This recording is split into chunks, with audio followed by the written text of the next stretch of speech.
Bismillahirrahmanirrahim. Assalamualaikum warahmatullahi wabarakatuh. Waalaikumsalam warahmatullahi wabarakatuh. Selamat pagi, Pak. Pagi, Hakim.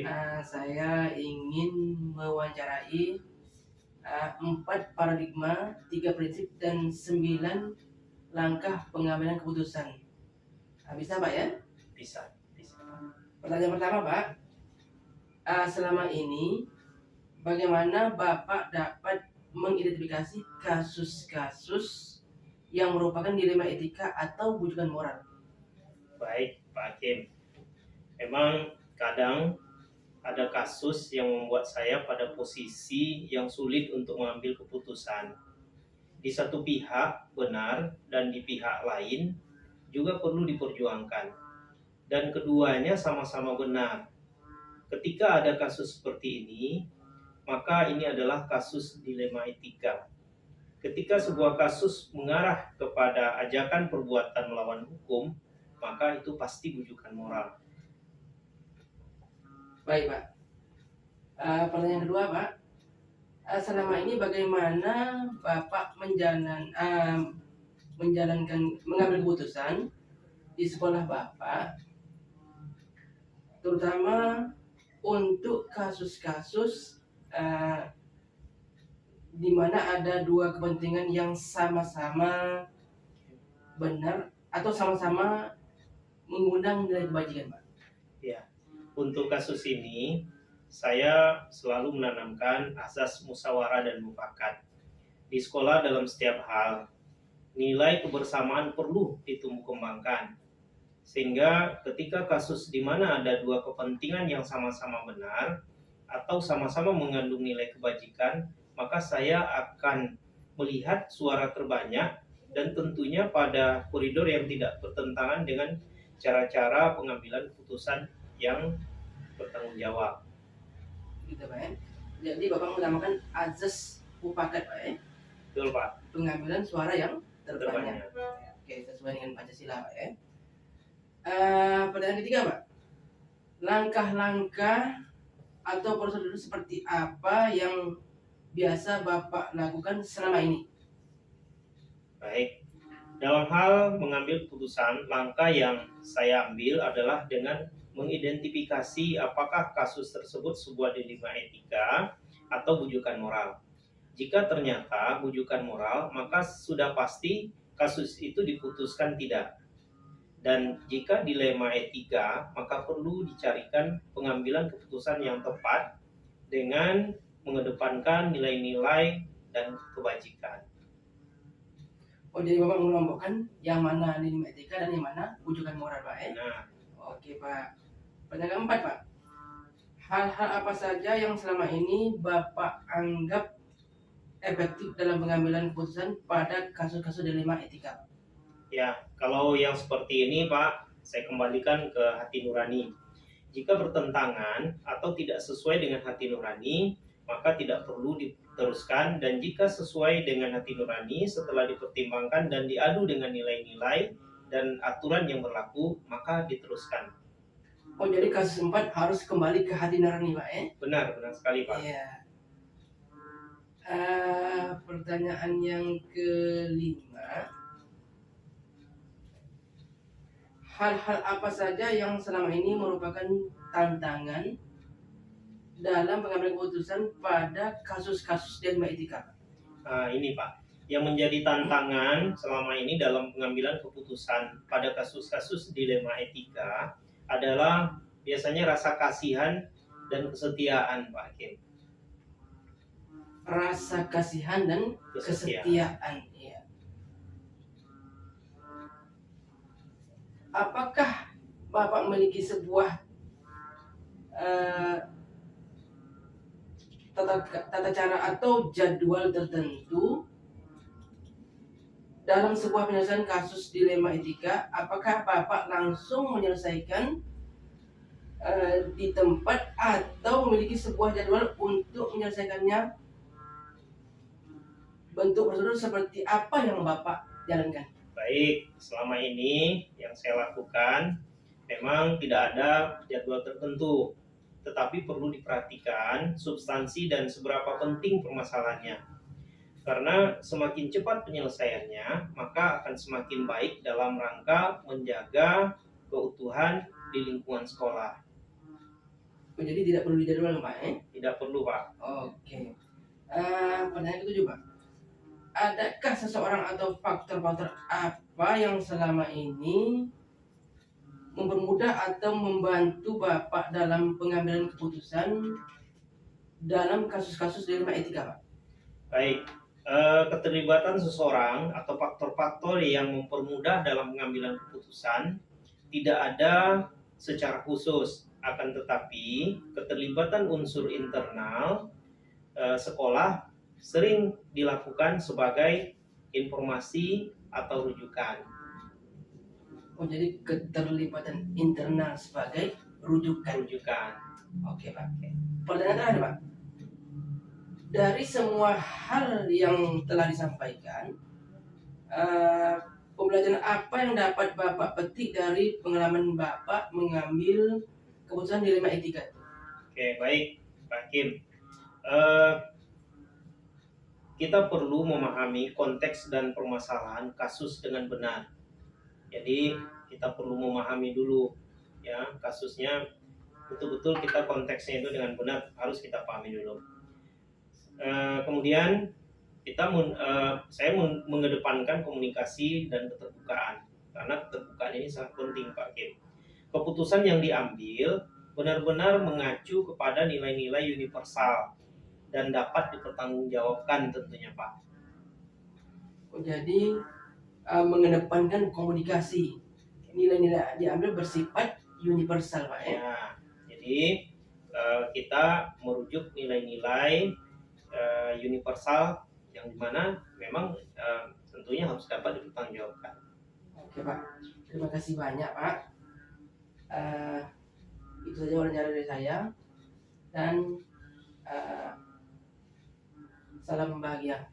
Baik, Pak Kim. Semoga perjalanan calon guru penggerak Pak Kim berjalan dengan lancar, dan saya ucapkan Amin. selamat, Pak.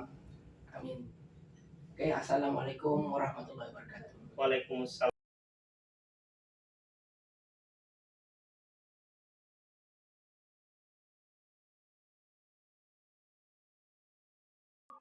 Saya akan mewawancarai Bapak mengenai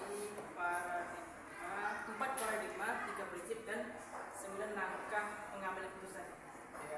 Sebelumnya, Bismillahirrahmanirrahim. Kita mulai, Pak. Wawancara pertama. Pertanyaan pertama, Pak.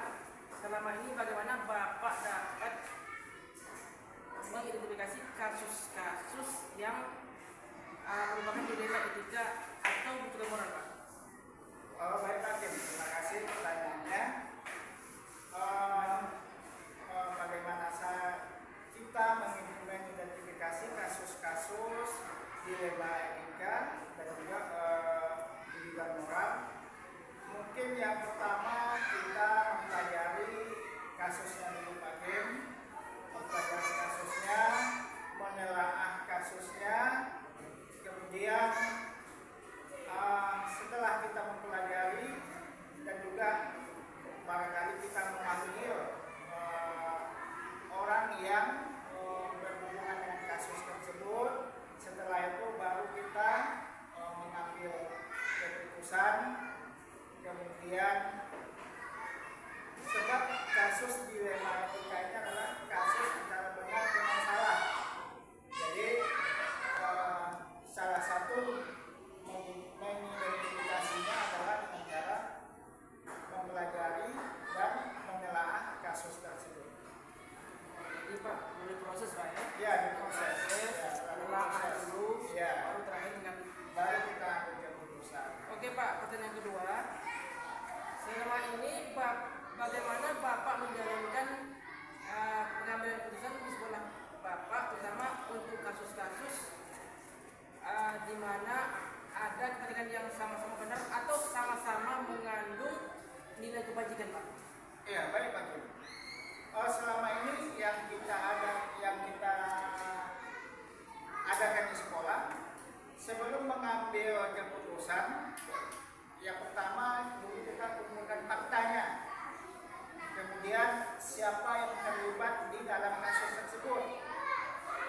setelah itu kita mencari alternatif solusi. Lalu kita cari solusinya dan mengidentifikasi masalah sehingga terbentuklah kesimpulan. Dari kesimpulan itulah kita baru bisa mengambil keputusan dari kasus yang ada di sekolah ya, pokoknya. Dan kasus yang ada di sekolah ini kita mengambil keputusan itu harus dengan nilai-nilai kebajikan. Oh begitu Pak ya. Pertama Ya. menunjukkan fakta, Ya, fakta. kemudian siapa yang terlibat, Ya. kemudian alternatif solusi, kemudian baru tarik kesimpulan. Kesimpulan. Oke Pak.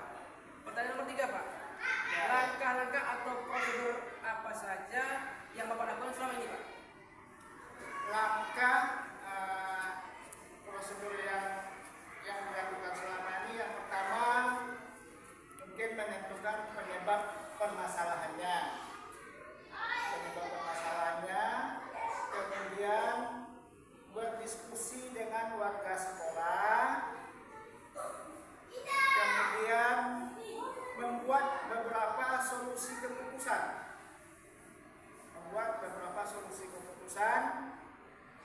Itulah prosedur awal yang kita laksanakan apabila ada kasus yang berhubungan dengan dilema etika ini. Gitu Pak ya. Ya. Jadi langkah pertama mengambil beberapa permasalahan, kemudian Ya. berdiskusi dengan warga sekolah. Oke. Berarti kita melibatkan warga sekolah Pak ya. Iya, Dan terakhir mengidentifikasi masalah yang terakhir. masalah. Ya, Pak. Pertanyaan keempat Pak. Hal-hal apa saja yang selama ini Bapak anggap efektif dalam mengambil keputusan pada kasus-kasus dilema etika? Hal-hal apa saja yang efektif? Iya. Yang pertama yang efektif dalam kasus dilema etika ini mungkin mengambil keputusan secara bijaksana, Pak. Mengambil keputusan secara bijaksana. Yang kedua, mungkin mempertimbangkan keputusan itu. Kita tengok situasi dan kondisinya. Kita tidak boleh mengambil keputusan secara sepihak. Jadi kita harus mengambil keputusan dengan cara bijaksana. Begitu Pak ya. Iya. Jadi tidak boleh mengambil keputusan secara sepihak. Sepihak. Harus bijaksana. Harus bijaksana. Ya. Nomor 5 Pak. Hal-hal apa saja yang selama ini merupakan tantangan dalam pengambilan keputusan pada kasus-kasus dilema etika Pak? Inilah yang tantangan inilah yang banyak selalu kita hadapi Makin dalam kasus dilema etika ini. Sebab mencari keputusan yang terbaik itu bukan gampang, bukan mudah. Mencari keputusan terbaik karena keduanya merupakan sama-sama benar.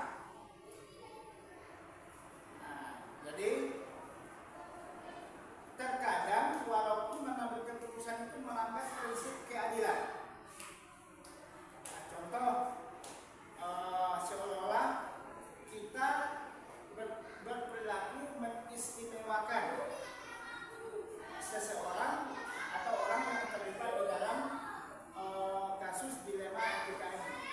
Jadi tantangan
Terima kasih Pak Hakim. Dari semua pertanyaan yang Pak Hakim sampaikan ini 1 sampai 7, pembelajaran apa yang bisa diambil? Ya alhamdulillah, pembelajaran yang bisa saya ambil atau kita ambil, yang pertama mungkin kita bisa bijaksana dalam menganalisa sebuah permasalahan, baik dilema etika ataupun Rujukan moral. iya, rujukan moral. Yang kedua, dengan pembelajaran ini saya atau kita semua bisa mengambil kesimpulan yang bijaksana atau keputusan yang bijaksana. Keputusan yang bijaksana sesuai tadi dengan pertanyaan yang nomor berapa tadi, yang tidak memihak kepada, tidak mengistimewakan salah satu pihak. Nah, jadi dengan pembelajaran ini kita bisa bijaksana dalam mengambil keputusan. Mungkin itu yang terpentingnya tadi.